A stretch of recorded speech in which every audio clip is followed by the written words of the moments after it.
귀한 시간 애청해 주셔서 감사합니다. 사실 가르치는 사람보다 배우기가 더 힘드는 건데 배우는 데에도 인내가 많이 필요하죠. 우리 잠언에 있는 말씀 몇 구절을 보시고 성경이 가르치고 있는 징계의 원리는 어떠한 건가 한번 좀 보도록 하겠습니다. 먼저 잠언 10장 잠언에서 몇 구절을 찾아볼 텐데 다 펴보시기 바랍니다.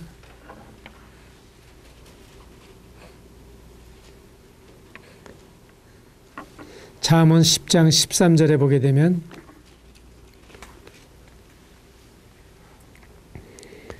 명철한 자의 입술에는 지혜가 있어도 지혜 없는 자의 등을 위하여는 채찍이 있느니라. 다음에 13장 24절을 보시기 바랍니다.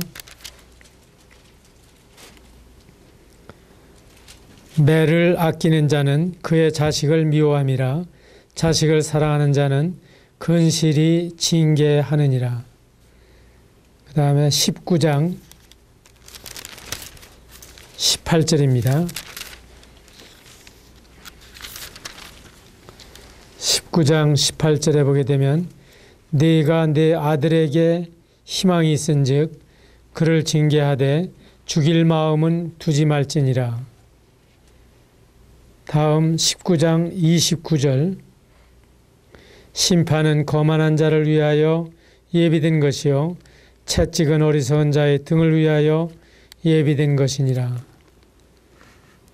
다음에 20장에 있는 말씀입니다. 20장 30절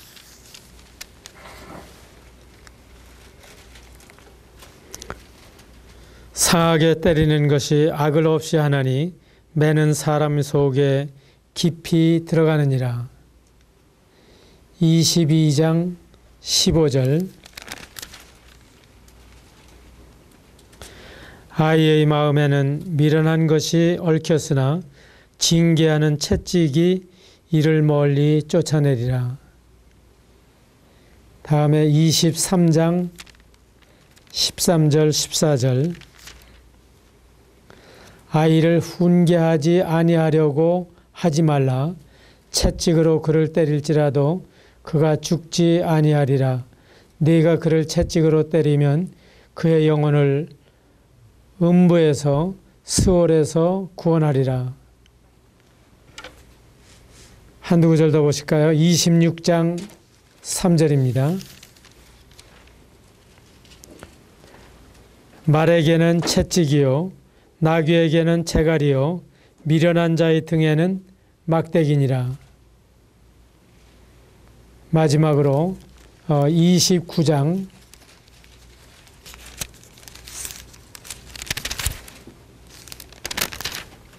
15절 채찍과 꾸지람이 지혜를 주거늘 임의로 행하게 버려둔 자식은 어미를 욕되게 하느니라. 17절 네 자식을 징계하라. 그리하면 그가 너를 평안하게 하겠고 또 내 마음에 기쁨을 주리라.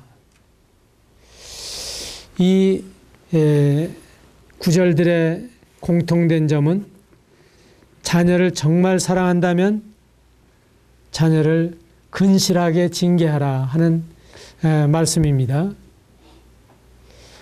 그리고 잠언 13장 24절에서 자식을 사랑하는 자는 근실히 징계한다고 하신 말씀이 히브리서 12장 6절에서도 주께서 그 사랑하시는 자를 징계하시고 계시록 3장 19절에서도 내가 사랑하는 자를 책망하여 징계하노니. 그래서 자녀 사랑과 징계 이것은 아주 바늘 가는데 실 가는 것처럼 피할 수 없는 관계를 가지고 있다 하는 것을 알게 됩니다. 성경에도 보게 되면은 자녀를 제대로 징계하지 않은 경우에 다윗이 실패한 경우를 볼 수가 있습니다.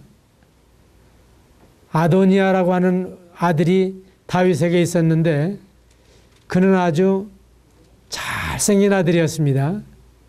그런데 다윗의 평생에 그 아들을 나무란 적이 없습니다. 너 왜 그렇게 했지? 하고 야단친 적이 없습니다.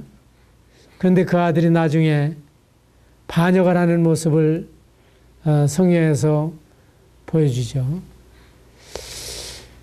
위대한 사람이 자녀 교육에 실패한 예를 통해서 우리들 자신은 이렇게 해서는 안 되겠구나 하는 반면 교사의 역할, 바로 거울을 보는 것처럼 우리들 자신을 돌이켜보게 되는 것입니다. 성경에는 자녀를 근실히 징계하라. 그러면 근실히 징계한다고 하는 말씀은 무엇을 의미합니까? 하나님께서는 이스라엘 백성에 대해서도 참 깨달을 만큼 징계하시는 이러한 모습을 수천 년 역사를 통해서 보게 됩니다. 잘못을 뉘우칠 때에는 즉각 용서를 하지만은 그러지 않을 때에는 가중 처벌을 계속하는 모습을 볼 수가 있습니다. 그런데 우리는 때때로 징계라고 하는 말씀이 이 자녀들에게 우리 어머니 아버지가 너무 심하신 거 아니냐 하고 원망을 하게 되고, 그리고 나중에 가서는 부모에게 도전을 하고 그 반항을 하고 심지어는 부모에게 폭행을 하는 이런 경우까지 우리는 사회적으로 듣고 있는데, 이것은 징계가 아니라 자녀를 마치 재판관이 다루듯 그리고 경찰이 다루듯 잘못하고 있는 것이라고 하는 사실입니다. 그러면 성경을 볼 때 올바른 징계라고 하는 것은 어떠한 것인가? 먼저 자초지종을 들은 후에 불순종의 이유를 확인한 다음에 징계하는 것이 합당합니다. 그리고 징계하게 될 때에는 개인적으로 하시는 것이 합당합니다. 일벌백계로 여러 사람이 있는 데서, 그리고 형제간들이 다 있는 자리에서라든지 동네에 소문을 낸다든지 이런 건 적당하지 않습니다. 개인적으로 하시고 잔소리하지 마시고 설명한 후에 내가 이러이러한 이유로 매를 맞게 된다. 그리고 자세히 살펴본 후에, 때때로는 부모가 사태 파악을 제대로 못해서 큰 놈이 맞을 텐데 둘째 놈이 맞는 경우도 생긴단 말이에요. 그리고 즉시 처리하시는 게 좋습니다. 짧게 하시는 것이 좋습니다. 매를 사용해서 아프지만 안전하게 하십시오. 그냥 몽둥이든지 빨래방망이든지 잡히는 대로 하는 게 아니라 확실한 회초리와 같은 도구를 사용하셔서 아픔은 있지만은 오히려 혈액순환이 잘 되도록 그렇게 징계를 하는 것입니다.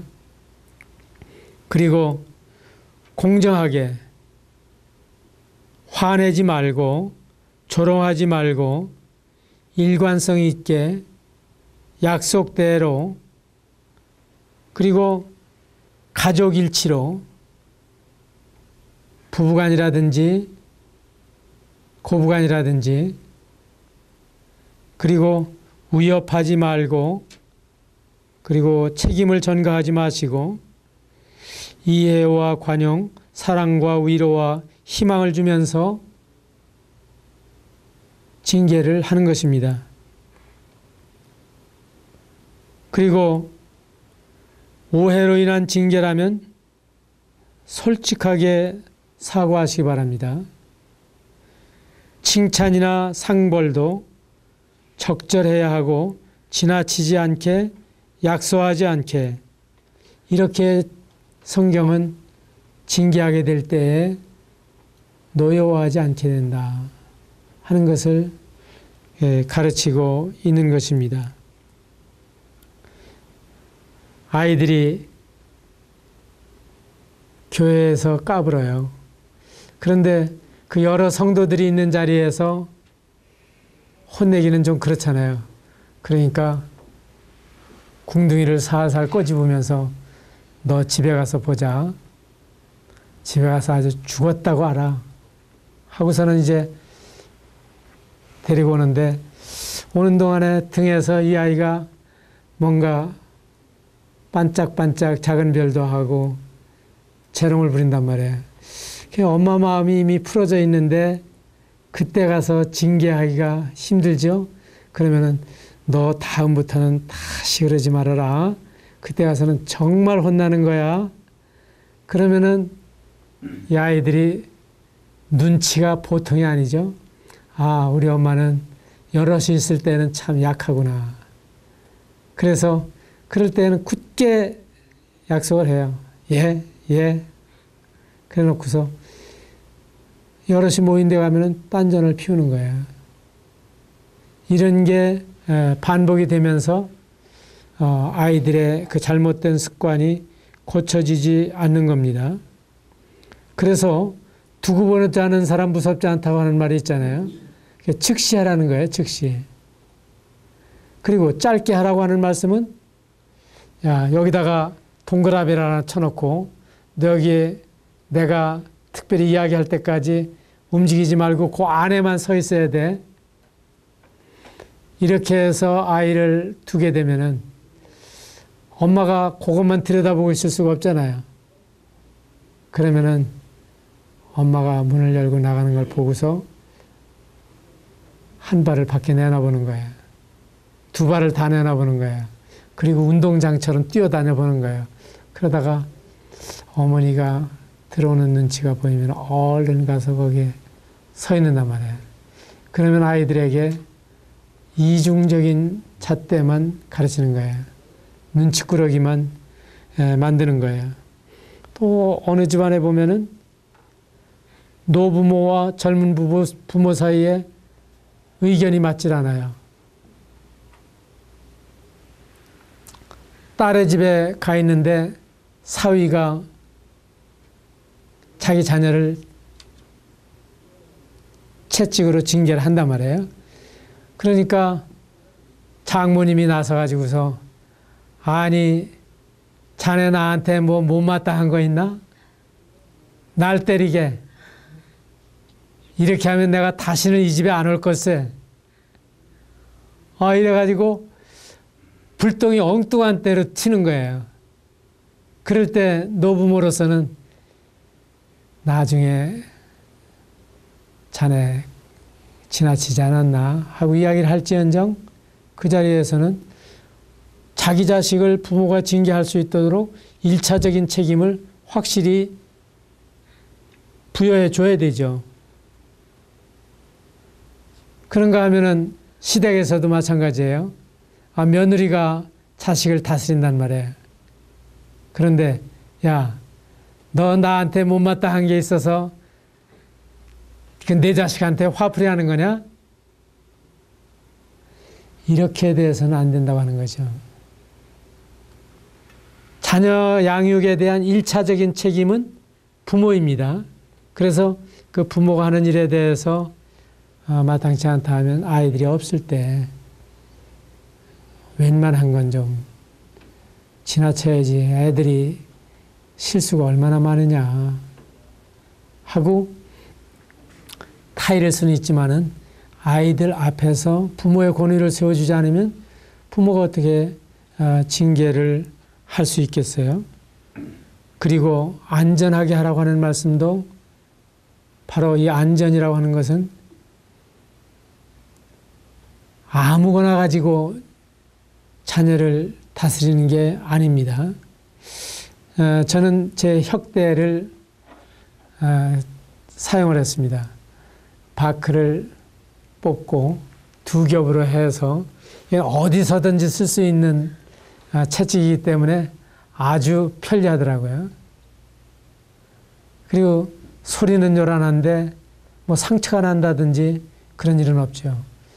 옛날 쌀이나무 회초리로 맞아가면서 제가 아버지에게서 배웠는데 그게 따끔한 맛은 있어도 무슨 상처가 난다든지 그런 일이 없고, 그리고 눈물은 떨어뜨려도 소리내서 울지는 못했기 때문에 그것이 정말 좋은 징계가 아니었나 하는 생각을 갖는 것입니다. 그리고 일관성 있게 약속대로 하라고 하신 말씀도 기억하시기 바랍니다. 그러지 않아도 부부싸움을 하고 기분이 썩 좋지 않은데 이 녀석이 말썽을 부린단 말이에요. 그러니까 그것까지 포기해서 너 오늘 좀 단단히 맞아야 되겠어 하고 벼릅니다. 그런데 그 다음 날은 이제 부부가 화해를 잘하고 마음이 풀렸어요. 똑같은 잘못을 했는데 어제는 되게 혼났는데 오늘은 야, 내 기분이 좋으니까 너 봐주는 거야. 이렇게 하게 됐을 때 아이들은 잘못을 기준으로 보는 게 아니라 우리 엄마 아빠가 싸웠나 안 싸웠나 여기에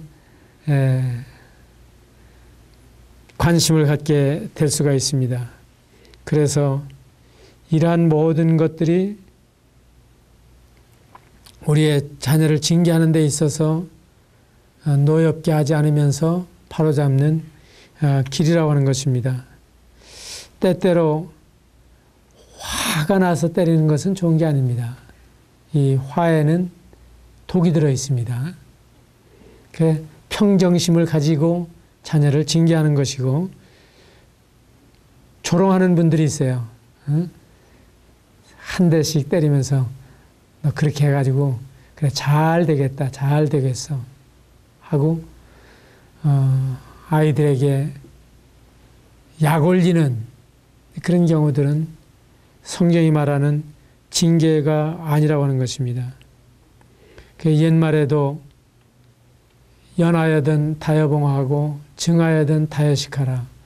미운 자식 밥 많이 주고 귀여운 자식은 매를 많이 때려라 하는 말이 있는데, 이러한 것이 정말 성경적이요. 그리고 그렇게 자란 자식이 또한 다음에 자기 자녀들을 그렇게 가르치는 것입니다. 제 큰아들의 경우에는 많이 맞으면서 자랐는데,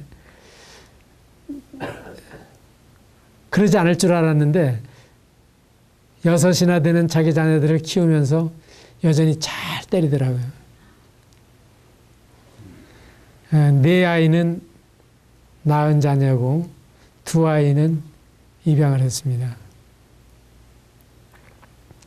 그런데 둘째 아이는 부부간에 갈등이 있어요. 아들은 때려야 되겠다 그러는데 며느리는 나는 이제까지 한 대도 맞지 않고 잘 자랐다 하는 소신을 가지고 있는 거예요. 그래서 지금 관찰을 하는 중입니다. 이미 활시위에서 이 아이들이 떠났기 때문에 내가 이래라 저래라 이야기하고 싶지는 않지만은 하나의 시험대입니다. 성경은 근실하게 징계하라고.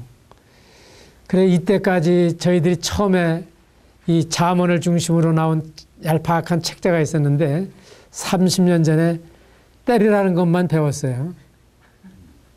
그래가지고서 그 뒤로부터 그 책을 다 한 권씩 나눠주고, 그리고 집집마다 타작하느라고 아주 난리가 났었는데, 성경은 때리라고 하는 말씀만 있는 게 아니라 칭찬과 격려에 관해서도 많이 말씀하고 있다고 하는 사실을 알게 되었습니다.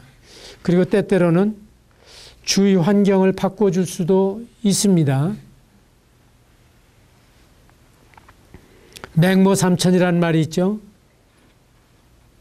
그래서 시장통에서 아이들을 키우게 되면은 장사하는 흉내를 내게 되고, 공동묘지에서 기르게 되면은 장사 지내는 흉내를 내게 되고, 서당 근처에서 키우게 되면은 공부하는 걸 보고 배우게 된다. 그래서 환경도 아이들에게 상당히 중요합니다. 제가 그렇게 범죄형으로 생기진 않았죠. 그런데 제가 중학교를 다닐 때 유관순회 고장에서 다녔거든요. 근데 그 독립운동을 했던 고장이라 그런지 이렇게 드세요. 깡패 아이들도 많고. 그래서 제가 학교 다니던 아이들 중에 그냥 컨닝하다가 정학당한 아이, 또 무기정학당한 아이, 자퇴한 아이, 유급당한 아이, 이런 아이들이 주위에 있었어요. 그런데 보시다시피 제가 아담하고 뭐 그렇게 파워가 있는 게 아니잖아요. 그러니까 이런 아이들에게 부득이 동조할 수밖에 없는, 가자 그러면 가고, 어디를 갔느냐 하면은 저녁을 먹고 해는 아직도 중천에 있는데 우리 놀러 가자 그러더라고요. 어디로 가나 하고 봤더니 참외밭 원두막 근처로 가요. 해가 넘어갈 때까지 기다리더라고요. 그러더니 이제 장죽을 문 할아버지가 지키고 있는데 참외밭 고랑으로 배우지도 않은 포복을 해서 들어가는 거예요. 들어가가지고 깨뜨려서 쓴맛이 나면 버리고, 그러고서는 이제 가지고 나와서 본물에다 씻어가지고서 실컷 먹고, 그리고 다 먹을 수 없으니까 수박하고 참외를 숲에다가 숨겨놓고, 그러고서 동네 아이들이 노는 사랑방에 갔는데 이상하게 그런 장난을 하고 나면 자랑을 하고 싶잖아요. 아, 내 배부르다. 내 배부르다. 그래서 원두막지기에 손자가 거기 있는 줄 깜빡 몰랐어요. 뭐 직통으로 그냥 들어가 버렸죠. 그 이튿날 학교에서 돌아왔는데 할아버지하고 아버님하고 말씀을 나누시는데, 이 녀석 학교에 연락을 해서 퇴학을 시켜야 되겠습니다 그러더라고요. 그러니까 아버님께서 그렇게 하십시오. 못된 짓이나 하는 놈 학교는 다녀서 뭐 하겠습니까? 큰일 났어요. 당장 퇴학을 당하게 생겼어요. 그래서 그냥 손이 발이 되도록 빌었죠. 그랬더니 이번 한 번만 용서해 준다. 또 그런 일이 있으면 그때는 영락없이 너 퇴학이다. 그 용서받았던 날 저녁 노을이 얼마나 아름다웠는지 모릅니다. 제가 그럴 사람처럼 보여요? 그 악한 동무들은 선한 행실을 더럽힌다고 어울리게 되면 이상하게 담력이 생기고 안 할 일들을 하게 되죠. 그래서 이 환경도 참 친구 관계라든지 이성 관계라든지 야단만 칠 게 아니라 정리해 줄 필요도 있습니다.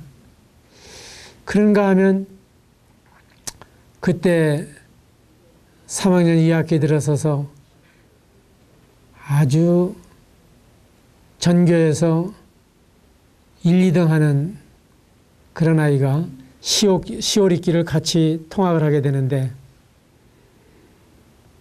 그 친구가 그 시절에 레미제라블도 있고 세계 명작도 읽고 그리고 소감도 이야기하고 그러는데, 난 도무지 거기에 미치지 못하고 그 친구가 이야기하면은 아, 그런가 하고, 그래도 뒤질세라 그 친구가 읽는 책을 내가 안 읽으면 큰 손해를 볼 것 같아요. 모르면서도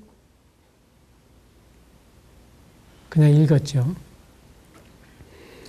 그렇게 하면서 그 친구와 함께 달빛을 받으면서 포장도 안 되어 있는 그 울퉁불퉁한 신장로길을 돌아오면서 그 고물 자전거를 그 친구가 타고 내가 뒤에 앉아서 앞에서 단어를 불러주면 뒤에서 대답을 하고 뒤에서 부르면 앞에서 대답을 하고 하면서 시옷 읽기를 돌아오고 공부는 안 하면서도 그 집에 불이 꺼졌나 켜졌나 보는 거예요.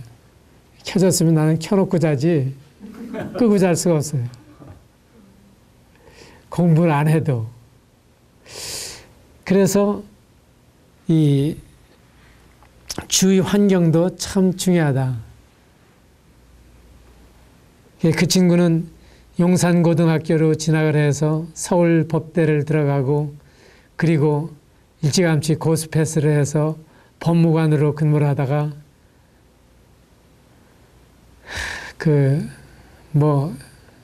여러 군데 경찰서장을 왔다 갔다 하다가 어느 날 대전에 내가 주례를 하러 내려가는데 그 각도지사 발령난 걸 보니까 충청남도지사도 그러더라고요.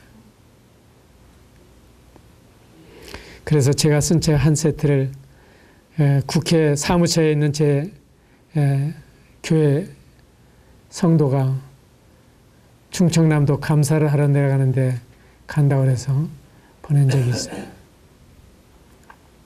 그래서 이 환경도 아이들에게 전체적으로 좀 살펴줄 이유가 있습니다. 그리고 주의를 좀 이렇게 전환시켜 주는 것도 필요합니다. 책 한 권이나 그리고 훌륭한 메시지를 듣는다든지 이런 걸 통해서 아이들이 심기일전할 수가 있기 때문에 그래서 부모로서는 좋은 책을 아이들에게 그 수준에 맞게 잘 공급해 줄 필요도 있습니다. 저는 우인전 같은 것 그리고 아주 어렸을 때는 만화로 되어 있고 좀 커서는 소년 소녀 우인전기 전집이라든지 이런 걸 통해서 아이들에게 나도 할 수 있겠구나. 나도 저렇게 저 사람처럼 살고 싶어 하는 의욕을 일으킬 만한 그런 책들도 좀 주위에 두면 좋을 것 같습니다. 그리고 이 손은 아이들을 때리는데 사용하지 말고 아이들을 쓰다듬어주고 사랑하는데 사용하시기를 바랍니다. 껴안아 주시고 목소리를 낮추시고 미국에 있는 제 외손자가 이제 학교에 들어갔습니다. 그런데 첫날 학교에 갔다 와서 하는 이야기가 그 학교에서 좋던 그러니까 어머니 학교에서 선생님이 세미월 하고 부르는데 얼마나 다정하고 목소리가 낮은지 참 좋았어요. 그런데 제 딸의 마음이 찔리더래요. 집에서 사무엘 하고 아주 독하게 불렀었는데 이 아이가 부드러운 목소리를 듣고 나서 그걸 집에 와서 이야기를 하니까 가책이 될 수밖에 없죠. 그래서 잘 징계하는 사람들은 목소리를 낮춥니다. 그리고 설명을 잘 해줄 필요가 있습니다. 왜냐하면 이런 말을 자주 사용하시기 바랍니다. 아이가 그 이치를 깨달을 수 있도록 도와주는 겁니다. 그리고 이해가 될 때까지 이 기다려주는 자세가 필요합니다. 일방적으로 하는 것이 아니라 설득을 할 필요가 있는 거죠. 그래서 징계라고 하는 말과 처벌이라고 하는 말은 다른 겁니다. 처벌을 하게 되면은 잘못에 대한 형벌을 내리는 것이요. 과거의 행위에 대해서 자녀에 대한 분노를 나타내는 것이고 이렇게 하게 될 때에는 공포와 적의와 원망을 하게 됩니다. 그런데 징계를 하게 되면 교정을 하게 되고 성숙을 위한 훈련을 하는 것입니다. 걸려 넘어진 돌에 다시 넘어지지 않도록 도와주는 겁니다. 그리고 장래에 바람직한 행위를 할 수 있도록 제시하는 것입니다. 그리고 이것은 분노가 아니라 자녀에 대한 애정과 관심을 보여주는 것이고, 그리고 징계를 하고 난 뒤에는 우리 부모님은 참 존경스럽다. 그리고 자기 마음 가운데 다시는 그러지 말아야지 하는 결심을 하게 될 수 있는 것이 징계입니다. 이렇게 되지 않았을 때에는 우리가 징계를 해도 소용이 없는 게 아니라 징계를 징계답게 하지 못하고 있다고 반성을 해야 되는 것입니다. 오히려 가혹하게 징벌을 하게 되면 분노와 보복심을 갖게 됩니다. 그래서 부모에게까지 보복을 하는 경우가 생기잖아요. 그리고 분노의 감정으로 하게 되면은 야, 보기 싫어. 나가. 밥도 먹지 말라. 되죠. 하는 식의 태도는 징계가 아니라 이것은 정말 불길한 예언에 가까운 것이요. 저주에 가까운 것입니다. 그리고 창피를 주는 것도 잘하는 게 아닙니다. 옛날에 오줌을 싸면 키에다가 뭐 어쩌고 저쩌고 그랬죠. 이런 것은 좋은 태도가 아니라고 하는 것입니다. 그래서 우리가 징계라고 하는 말을 쓰지만은 참 징계다운 징계를 한다고 하는 것은 그렇게 쉬운 일이 아니라고 하는 것을 알 수 있게 되는 것입니다. 징계 대신에 더 많이 해야 될 것은 아마 5번쯤 지도하고 3번쯤 칭찬하고 1번쯤 징계하면, 아이들이 잘못하는 대로 징계한다면은 너 매 좀 맞아야 되겠어. 하루 종일 들고 있어야 될 판이죠. 그래서 방학 때 겁나죠. 부모는 그냥 쫓아다니면서 야, 떠들지 마. 근데 얘들이 나갈 때도 마땅치 않고 결국은 방학이 엄마도 빨리 끝났으면 좋겠고 아이도 빨리 끝났으면 좋겠고 지겨운 거예요. 오히려 부자 유친, 모녀 유친을 할 수 있는 좋은 기회인데 이 기회가 불편해지는 경우가 생길 수 있죠. 그래서 그때의 부모님은 5대 3대 1 정도로 지도하시고 칭찬하시고 징계하시면 좋겠다. 아이들이 잘못하는 대로 다스린다고 하면은 이건 뭐 하루 종일 쥐잡듯 해야 되니까 웬만한 것은 좀 지나쳐 봐야 되지 않는가 하는 생각을 하게 됩니다. 그래서 징계에 앞서서 칭찬을 좀 많이 해주는, 그렇다고 해서 아첨이나 비난이어서는 안 되고 진실성이 있어야 됩니다. 과분해서는 안 되고 정당한 평가이어야 하는 것입니다. 그리고 상호 비교해서는 안 됩니다. 과거와 비교하는 것이 좋은 것입니다. 내 형은 어떻고 내 동생은 어떻고 이런 것이 아니라 엄마 100점 맞았어요 그랬는데 그러냐? 그 아무개는 몇 점 맞았다대. 아무개도 100점 맞았으면 문제가 쉬운 거고 아무개는 90점 맞았는데 우리 아이가 100점 맞았어야 직성이 풀리는 거예요. 이런 상호 비교는 많이 해롭게 하는 것입니다. 그 다음에 인격적 평가에서는 안 된다. 사실에 대한 느낌을 얘기해 줘야 된다. 이해가 되시죠? 그게 잘했으면 그냥 잘했다, 못했으면 못했다지. 참 너는 착한 아이야, 똑똑한 아이야, 훌륭한 아이야, 겸손한 아이야, 이렇게 평가하는 것은 옳지 않다. 잘했으면 잘한 사실에 대해서 그냥 이야기해 주면 좋습니다. 그래서 칭찬도 바르게 하고 징계도 바르게 하고, 이렇게 과분하게 하게 될 때에는 오히려 그것이 햇빛이 직사광선으로 비치게 되면 눈이 진 것처럼 아이들이 칭찬을 듣기도 너무 힘듭니다. 이것은 부모로서 정상적인 칭찬이 아니라고 하는 겁니다. 올바른 칭찬을 하게 되면 확신을 갖게 되고 안정을 갖게 되고 적극적이게 되고 자아를 발견하게 하고 자신을 개선하게 됩니다.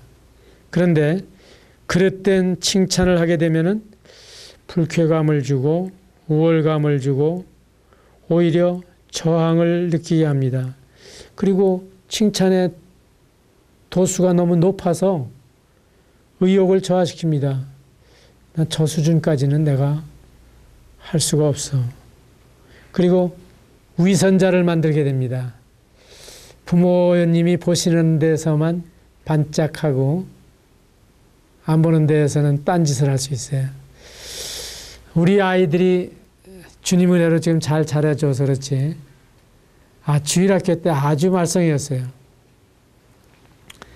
부모는 꿈쩍을 못하는데 교회 가면 만만하잖아요. 우리 아버지가 목회를 하고 있는데. 그러니까 안 그런 척하고 앉아서 옆에 있는 아이들 그냥 상 밑으로 다 꼬집고, 그리고 선생님이 사탄이 뭐라고 이렇게 얘기하니까 난 사탄이라고 그러는 줄 알았네 하고 능청을 부리고, 지금도 얘가 유머인지 농담을 잘해요. 그래서 때때로 위선자를 만들 수도 있다. 그 부모 볼 때는 집에서 아무 허물이 없는 아이죠. 근데 학교에 가면은 문제가 있다고 담임한테서 통보가 와요. 그러면 부모는 빡빡 우기죠. 정말 얘같이 착한 애가 없는데 선생님이 잘못 보신 겁니다. 그런데 이중인격을 가지고 있는 거예요. 그래서 비난보다는 칭찬을 많이 하시기 바랍니다. 그리고 안 돼 하는 말보다는 아마 내가 다시 생각해보마 하는 태도, 그리고 공공연한 처벌보다는 개인적으로, 그래서 다른 사람에게 그 소문내지 마시고, 또한 자녀가 이해할 수 있는 규칙을 잘 세우시고 꾸짖기 전에 설명을 반드시 하시고, 그리고 이미 수잔나 웨슬레처럼 일사부재리의 원칙, 이건 재판에 있어서 아주 중요한 원리예요. 그 일에 대해서 한번 처벌을 받았다거나 법적 조치가 취해졌다면은 똑같은 잘못을 통해서, 똑같은 사건을 통해서 두 번 처리되지 않는 것이 합당한 거예요. 근데 때때로는 어떤 잘못에 대해서 너 그랬지? 과거를 다 어쩜 그렇게 총명한지, 이런 일이 없도록 하시기 바랍니다. 오늘은 잠언에 있는 말씀을 통해서 징계를 특별히 살펴보았는데 도움이 되셨기를 바랍니다. 감사합니다.